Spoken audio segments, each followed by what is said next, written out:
اعوذ باللہ من الشیطان الرجیم بسم اللہ الرحمن الرحیم الحمد للہ رب العالمین الصلاة والسلام وعلی اہل بیت الطیبین الطاہرین۔ ناظرین کرام، السلام علیکم ورحمۃ اللہ وبرکاتہ۔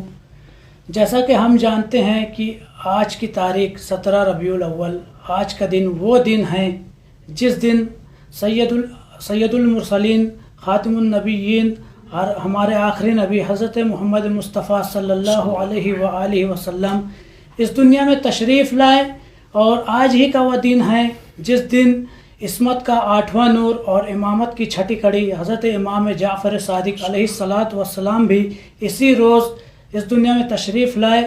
ناظرین کرام، ہم آپ کے درمیان رسول خدا صلی اللہ علیہ وآلہ وسلم کی مختصر سوان حیات پر نظر کرنے کے لیے کچھ سوالات لے کر حاضر ہوئے ہیں، اور وہ سوالات جو ہے کہ رسول اللہ صلی اللہ علیہ وآلہ وسلم کی ولادت کس سن میں ہوئی، کہاں ہوئی، ان کے والد ماجد کا نام کیا تھا، والدہ ماجدہ کا نام کیا تھا، اور والدین کے بعد ان کی تربیت کس نے کی، لوگوں کے درمیان ان کا اخلاق کیا تھا۔ ان سارے سوالوں کا جواب دینے کے لیے ہمارے درمیان حجت الاسلام والمسلمین عالی جناب مولانا سید محمد غازی صاحب موجود ہیں۔ آئیے ہم ان سے ان سوالوں کا جواب طلب کرتے ہیں۔ قبلہ السلام علیکم ورحمۃ اللہ وبرکاتہ۔ قبلہ، ہمارا سوال یہ ہے کہ رسول خدا صلی اللہ علیہ وآلہ وسلم کی ولادت کب ہوئی، اور جس دن کی ولادت ہوئی اس سن کون سا تھا؟ آیا عام الفیل کا تھا، بعثت کا تھا، یا ہجری تھی؟ اور ان کے والد ماجد کا نام کیا تھا اور والدہ ماجدہ کا نام کیا تھا؟ اعوذ باللہ من الشیطان الرجیم، بسم اللہ الرحمن الرحیم، وبہ نستعین، وصلی اللہ علی سیدنا محمد وآلہ الطیبین الطاہرین۔ اما بعد، قال اللہ تبارک و تعالی فی القرآن الکریم، وهو اصدق الصادقین وقولہ الحق۔ بسم اللہ الرحمن الرحیم، انک لعلی خلق عظیم۔ عزیزان محترم اور ناظرین اکرام، اللہ نے اپنے حبیب کو اس کائنات میں ہدایت انسانی کے لیے مبعوث فرمایا ہے،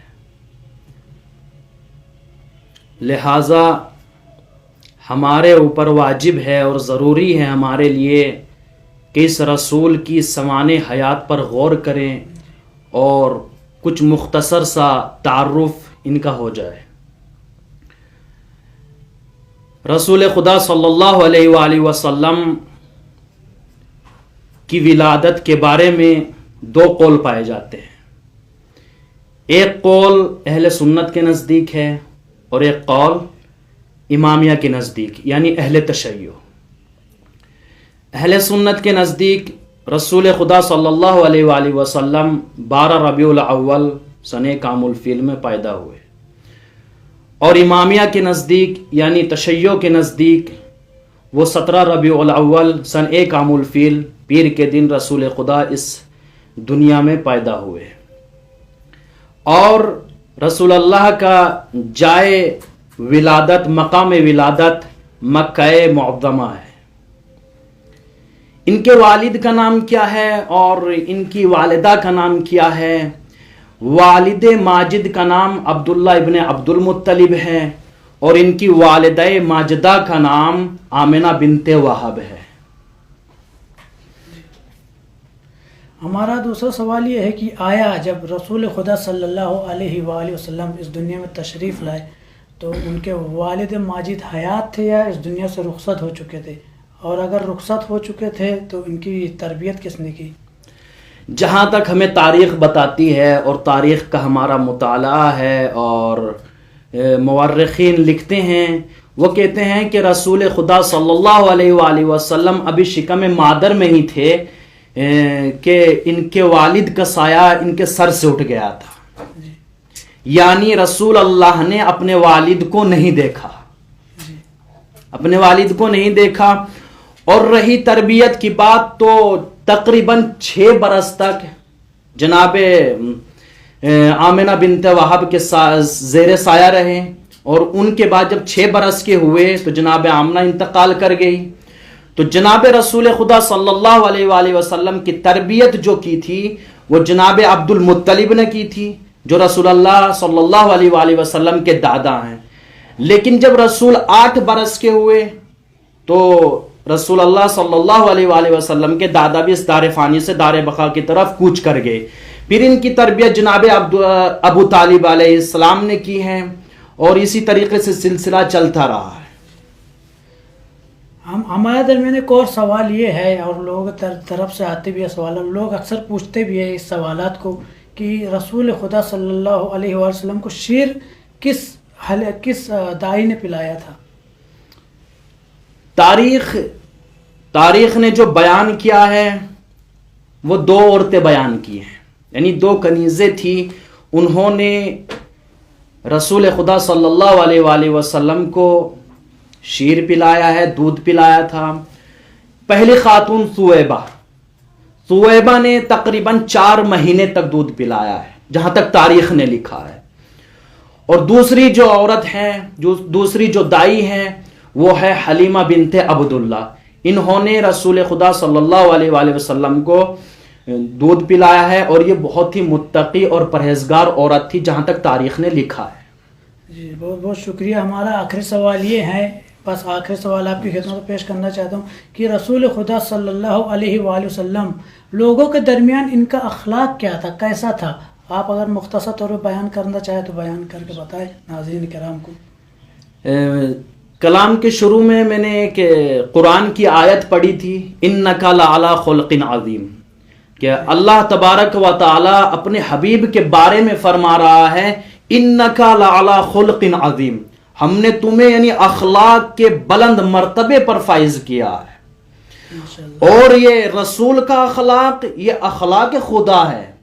اخلاق خدا ایک عظیم اخلاق ہے، یعنی اللہ نے اپنا اخلاق اپنے حبیب کو دے کر بھیجا ہے. لہٰذا اگر آپ رسول کا اخلاق دیکھنا چاہیں تو آپ تاریخ پر توجہ کریں، تاریخ پڑھیں، آپ روایات پڑھیے، قرآنی آیات پڑھیے، اللہ کیا فرماتا ہے ان کے بارے میں. اور ان کا اخلاق تو یہاں تک ہم یہ پڑھتے ہیں کہ رسول اللہ جب کسی فقیر کو آتے ہوئے دیکھتے تھے تو ان کا استقبال کرتے تھے، مساکین کے ساتھ بیٹھ کر کھانا کھاتے تھے، اور مریضوں کی عیادت کے لیے جاتے تھے. حتیٰ کہ رسول کا اخلاق یہ ہے کہ جب رسول گلی سے گزرتے تھے تو ایک عورت رسول کے اوپر کوڑا ڈالتی تھی، لیکن جب وہ بیمار ہوئی تو رسول ان کے گھر پہنچے. حالانکہ اگر ہمارے یہاں پر ایسا ہو جائے تو اگر کوئی ہم سے بدی کر رہا ہے، ہمارے ساتھ کوئی نازیبا الفاظ استعمال کر رہا ہے ہمارے بارے میں، تو ہم اگر وہ بیمار ہو جائے ہم کہیں گے مرنے دیجئے اس کو. لیکن یہ چونکہ رسول تھے، اخلاق کے مرتبے پر فائز تھے، تو لہٰذا ایک مرتبہ وہ خاتون، وہ عورت جب بیمار ہوئی، رسول گلی سے گزرتے تھے، 2-3 دن جتنے بھی دن ہیں کوڑا نہیں آیا، تو رسول نے سوچا کہ یہ عورت گئی کہاں ہے، آخر یہ مر گئی، یہ کیا ہوا؟ تو رسول اس کے گھر پہنچے ہیں، دیکھا کہ عورت سریر پر لیٹی ہوئی ہے، اور جیسے ہی اس نے رسول گھر میں داخل ہوئے تو رسول کو دیکھا، اور دیکھنے کے بعد کہا، اس عورت نے کہا اب آیا ہے بدلہ لینے کے لیے، کہا جب میں بیمار پڑ گئی. لیکن رسول اللہ نے کیا فرمایا؟ رسول اللہ نے فرمایا کہا میں بدلہ لینے کے لیے نہیں آیا ہوں، بلکہ خدا کے لیے تیری عیادت کرنے کے لیے آیا ہوں، تجھے پوچھنے کے لیے آیا ہوں کہ اب تمہاری حالت کیسی ہے. لہذا تاریخ نے لکھا کہ اسی وقت یہ عورت ایمان لے کر آ گئی رسول کے اوپر. یہ تھا اخلاق. لہذا اگر چاہتا ہے انسان کہ شریعت کی طرف انسان ہدایت کرے تو اخلاق حسنہ کا ہونا ضروری ہے. ماشاءاللہ ماشاءاللہ.